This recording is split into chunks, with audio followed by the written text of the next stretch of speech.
啫啫煲點樣整得更加好食呢？首先第一步就係調製出美味又複合嘅啫啫醬。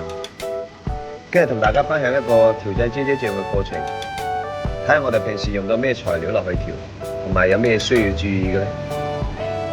鑊燒熱之後呢，我哋倒啲花生油落去，將啲細葱放落去炸，慢慢炸，細火炸出葱油。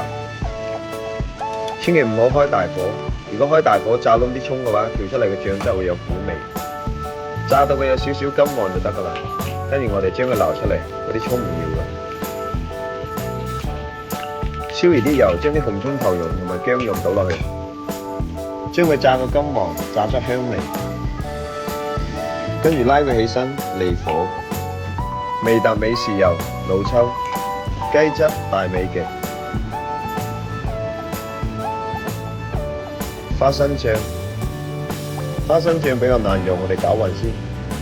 十三香、沙薑粉、現焗雞粉、白糖、味粉、雞粉、胡椒粉。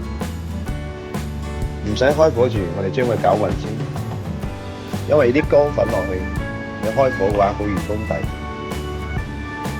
攪勻之後落啲柱侯醬、太白醬、海鮮醬、蒜頭豆豉醬或者磨豉醬，都係將佢攪勻先。